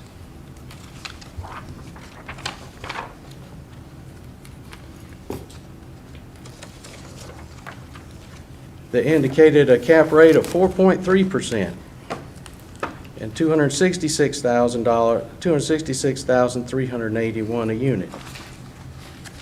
So based on all that information, which we felt was overwhelming on our part, that we didn't see that we could reduce this to $44 million. You know, like I say, we did not look at the sale that occurred this year, have not analyzed it, don't know the motivation of the seller, have no information on that because we can't use 2025 sales. Any questions? All right, we'll find out here. Let's see, Mr. Benson, any questions for Mr. Hunter? Yes, you say your analysis that led you to the cap rate was CoStar, was that TRIP? TREP, T-R-E-P-P. T-R-E? They're a very large commercial reporting company. Okay, and the last thing you said was Real Data? Real Data was also, they're more localized, but they had a lot of good information about Oh, so Unity Real County Data market. is an entity? It's an entity, Oh, I thought it was yes. just like We Real had Data. three reporting entities Oh. that we pull from to Okay. verify the rate that we had used was correct. Oh, okay. Sorry about that, Real Data. I know you as a company. Mr. Smith? So again, this basically is a cap rate issue more than Yes, sir. anything else. It's a The cap facts- rate. Facts on the income statement, Yeah. it's a cap rate. And even And like, if you use 5.4, you get your number. If you use 5.5, you get a slightly lower number. right, right. You know, And It so, goes down about, every tenth gives you about, I don't know, $500,000 or something like that. right, so even if you don't use, let's say you want to go a little higher than what our rate was, it's still, the number I mean, still comes out. I rough Jethro Bodine calculation here, and if you use 5.5, you get right at $50 million.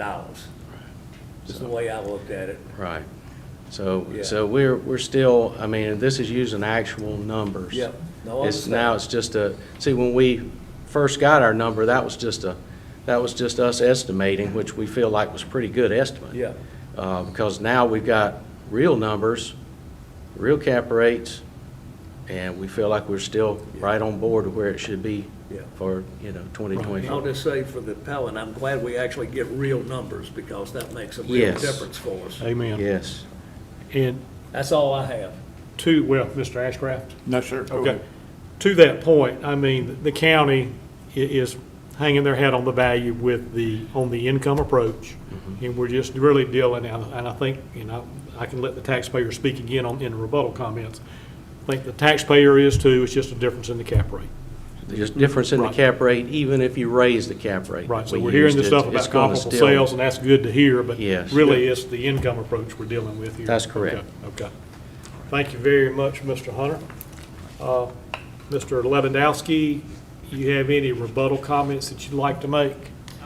No, not necessarily. Do you guys have any questions? Okay, everybody good? Yep. Okay. Thank you for your information today. Yes, sir. Okay, thank you. Mr. Hunter, any, good? Okay. You want All to right.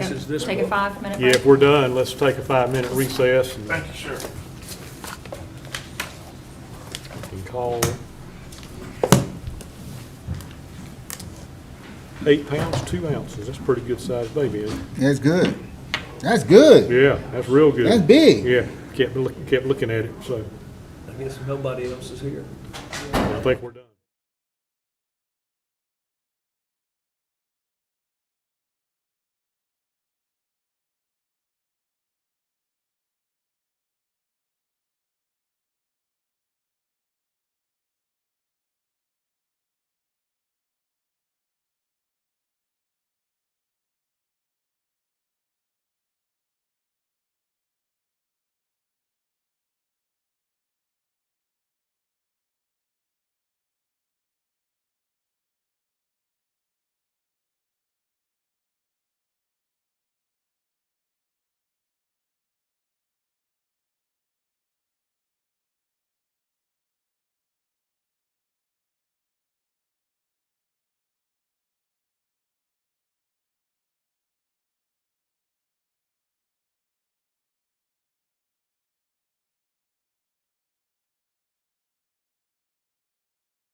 Yeah, just roll through them, okay?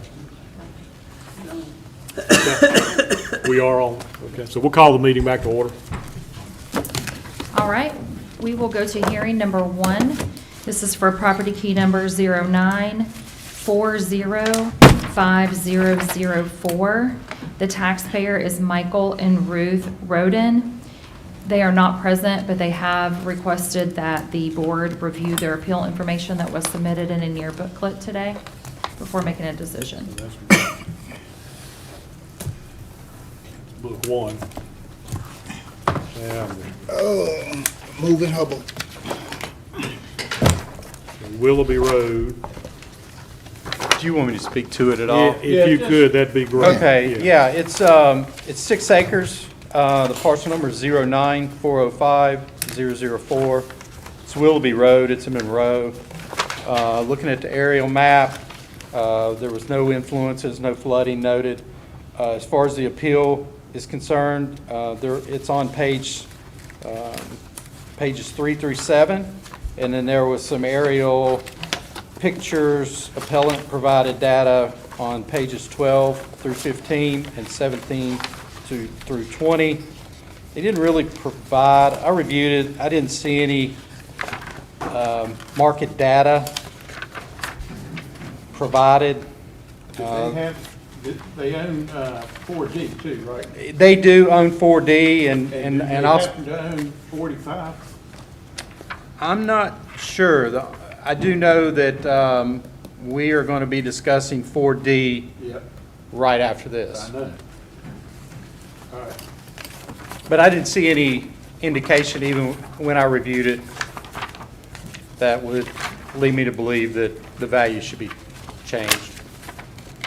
Well, and they didn't provide any sales data, and the Yeah. onus isn't on us to come up with the That's value. right. And you didn't use shape because they own the side piece, the side that squares it up. There was no shape influence. Yeah, because they own the other side, basically. Yeah. And I'm assuming, from an equity standpoint, the values are similar between, on a per acre basis, between 4D and 4. They should, in that market area, they should all be similar. Right, okay. I make a motion, we accept the current value of $372,700. Second. All right, so I have a motion for Mr. Smith, a second for Mr. Benson. Any discussion? All those in favor say aye. Aye. Opposed, like sign. So the motion is carried for the current value of $372,700 to remain on hearing 1. Hearing number 2 is for property key number 09405004D, also from Michael and then Margaret Roden. They requested that you review their appeal information. Okay, the only question I've got is, on this one, the 4D beside it, you lowered the value from 468 to 418. Was there any change in that? So this is 5 acres.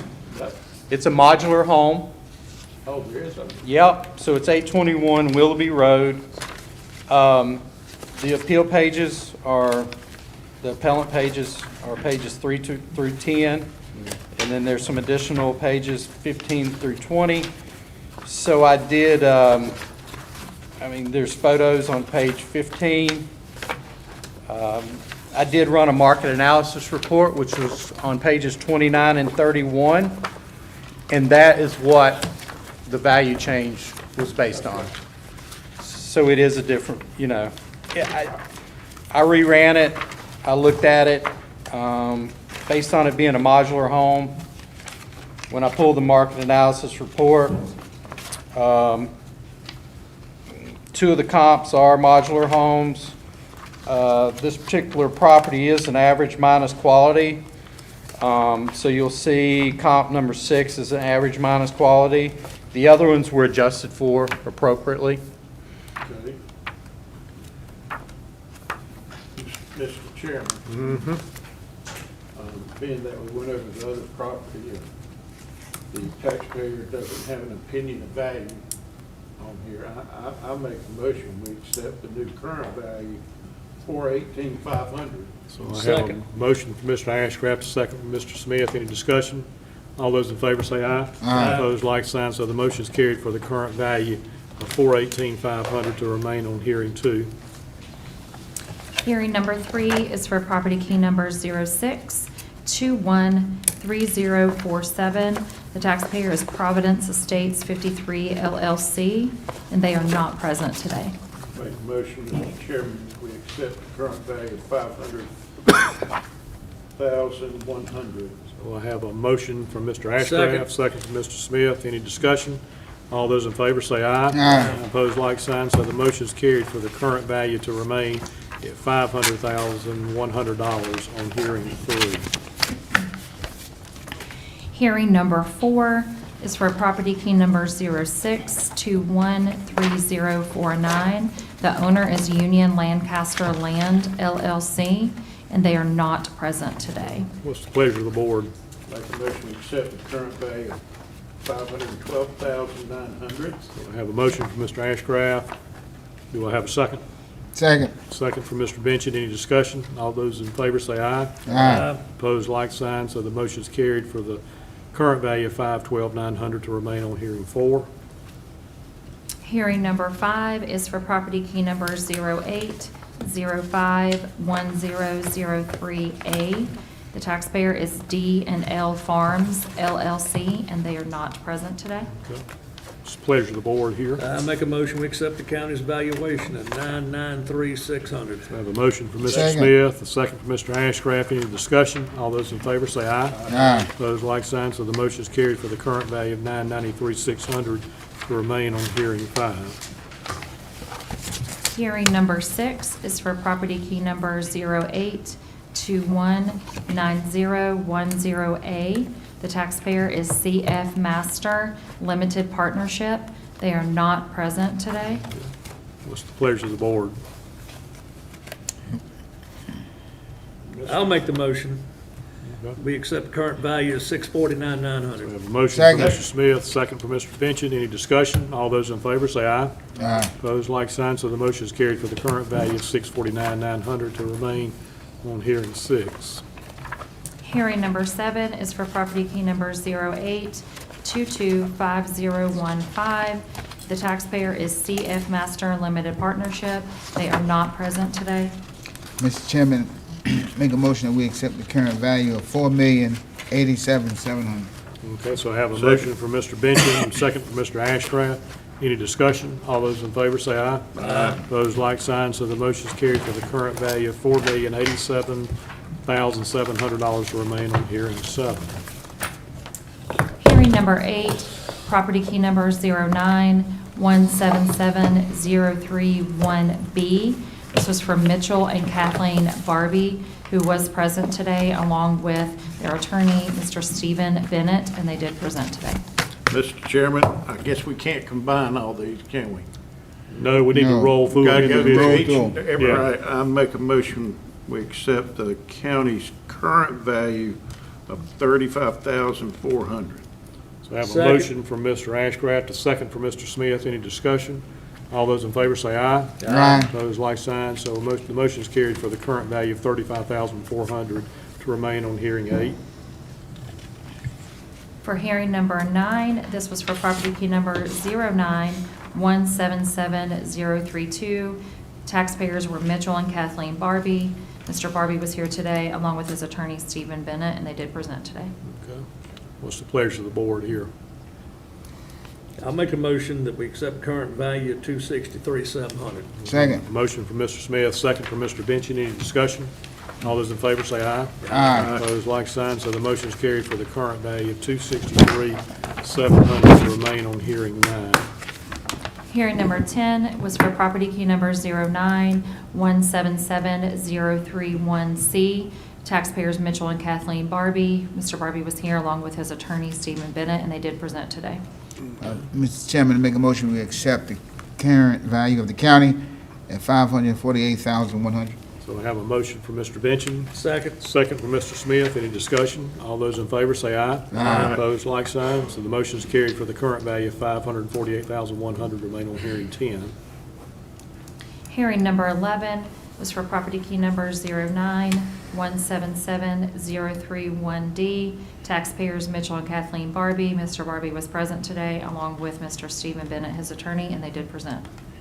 Mr. Chairman, I make a motion, we accept the county's current value of $730,700. So I have a motion from Mr. Ashcraft. Second. Second from Mr. Benson. All those in favor say aye. Aye. Opposed, like sign, so the motion is carried for the current value of $730,700 remain on hearing 11. Hearing number 12 was for property key number 091770031. Taxpayer is Mitchell Barbie, who was present today, excuse me, along with his attorney, Stephen Bennett, and they did present today. Okay, what's the pleasure of the board here? I do feel the county did a good job kind of showing the equity component Yeah. of Oh, these obviously. properties there as they got closer to the County did a great buyback. job on these, given the situation. with They the- kind of showed how with it the, doubled and zoning tripled over change. the years That's right. Right. because of this stuff, so we. I make a motion, we accept the current value of $2,482,900. Second. Motion for Mr. Smith, second for Mr. Benson. Any discussion? All those in favor say aye.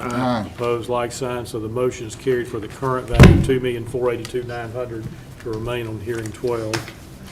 And we also do have to put in, to give to you guys the information you requested on those, the 8, 9, 10, 11 for the emails. Oh, yeah, I forgot about So that. that is what she's handing you now. Apologize for not getting that to you a second ago. That's all right. And I apologize for saying that I had sent them to him on Friday. It was actually sent on Monday. But it was a week ago. It was a week Yeah, ago. Yeah, not Yeah, 2 days ago. Correct. gotcha. I knew it. All right. You couldn't That'll say. take us to hearing number 13. This is for property key number 09198006. The taxpayer was Village Square Investors LLC, and Mr. Terry Landers was here today and presented on their behalf. Mr. Champ, I tell you, I really appreciated the battle between Mr. Ziegler and Mr. Landers on this one, and you know, I felt that looking at and hearing both, you know, it appeared that probably they had a chance to have a cup of coffee, they could have came to a different conclusion. But Yeah, this is the only one, I had to say, the only one I had some sympathy for that's been presented to me today, that we And his value was might look at a little bit lower number than what. 14. I was looking at somewhere in between like 15. Mm-hmm. He was wanting 14, they want 16, and it's a pure cap rate issue, and I kind of come up with a number on cap at really at 15. Yeah, so I don't have it in front of me, the difference in the cap rates, that's where we are on this one. Yeah, I it imagine, is. just like It's the been other. on the other ones too. Yeah, yeah. And the other issue I had is, I hate to say it for the county, they said, you know, Charlotte's a different beast or that or the other, but his comps were in Charlotte. But you go to the next one, it shows all the Charlotte values higher than Union County and the surrounding areas. So I have an issue with that. Yeah, Even but though that- I'm comparing different information, the Charlotte area valuation in the next one shows that the values per unit were higher in Charlotte than in Union County, Cabarrus County, or whatever. So I kind of look at those two together. Okay. Is this similar to the one, I don't know if Joe had this one or not, the next one, but since they're apartments, Joe, you had, or whoever it was, I can't remember, they had. Donnie had this one, and Joe had the next last one. Right, Yeah. but they had all their apartment complexes in Union County as their comps. Right. Now, No, One analysis did have the Union County comps. yeah, well, that's why I'm trying to present this up this way, is that they did have. this one had stuff from Cabarrus and Gaston County Okay. mostly, and excluded the nearby Charlotte ones. And if you look, and I hate to say it, just because I saw that information in the next package that had an analysis of Union County sales and Charlotte Mecklenburg sales, where the Charlotte Mecklenburg sales values were higher than the Union County sales, it gave me pause. Right. You know what I'm saying? And they didn't want to use the Charlotte sales, you know, with this, which actually had a higher value, which would have brought down the Union County values. I just still look at it think, that way. I still think the county and the taxpayer. They on both, it of was a these, good battle. They It was a still good battle. hung, That's it not- still that hung wasn't- on the income approach, though. It does. Yeah. Yeah, that's why I say I think if they I- probably had a cup of coffee or something Yeah. like that. I don't know that we just maybe stay with the income approach, and does it Yeah, give? but the income approach is varied. One was 14 and one's Yeah. 15 and change or 16 or something like that. Right, right, You know, right. So, I was looking to split the baby Right. at 15. That's what Yeah. I was looking to do. I was looking, Okay. I Make mean. a motion. So I make a a motion, well, you can make the motion. Well, I make a motion that we, the taxpayer, I gave a range of 13.9 to 14 plus. So I make a motion that we assess this property at $15 million. okay. So I have a motion from I'll Mr. second it. Benchin, a second from Mr. Smith. Any Yep. discussion? All those in favor say aye. Aye. Opposed, like sign. So the motion's carried for the current value to be reduced from 16,150 down to an even 15 million for hearing 13. Right, that takes us to hearing number 14. That was for property key number 07114016. The owner was MREF2 and MREF3 Indian Trail LLC, and Mr. Jarrett Lewandowski. Lewandowski. Sorry, I couldn't read my own handwriting. Was the tax agent that was present and presented today. I'm gonna make a motion, we accept the current value of $50,931,400. Yeah, because that. Second. That, yeah. So I have a motion from Mr. Smith, a second from Mr. Ashcraft. Because that cap rate being used was going to be very similar to what's on the prior one. I mean, again, Yeah, if I use 5.5, you get 50. If you use 5.4, you get the number here. Loaded, I just, the math, the numbers are the numbers. right, okay. I'm good. Everybody good? I'm good. All those in favor? Aye. Opposed, like sign. So the motion's carries for the current value of $50,931,400 to remain on hearing 14. And that takes us to the end of our agenda for today, All gentlemen. righty. 5 after 11. We're good. That's good. Okay. Make a No motion. staff recommendations today. No, sir, Okay. not today. Meeting on Wednesday. Yep. Meeting on Who's all Wednesday. coming? Who's all? And, Wednesday morning, Who's Thursday here? I'm here. afternoon. and I I, got an Who's Emma all at coming for 7:30. And As I- soon as I'm done, I'll be here. and I won't be here neither Okay. day. So I need to be here. Dutch needs to be I'll here. be here. We need one more. What's He'll the word be on here. Bob? He's gone all, I think he was gone all last week. I think he's here tomorrow. I mean, Have you? Wednesday. Did you send him emails? Did you give him a phone call? You always make sure I have to Well, she call. needs to call you and email you. And it's not friendly. We need a motion to adjourn. Oh. Have a motion to adjourn? Make a So motion to moved. adjourn. Motion second. All those in favor? Aye. Opposed, like sign. We'll turn it off. I apologize, If I remember Mr. right, Chairman. Mr. O'Key, he was gone all last week, possibly come back today. But I he's- think he's going to be here Wednesday. I would think so too. We're calling that for 10 days. But if you and I will be here for sure,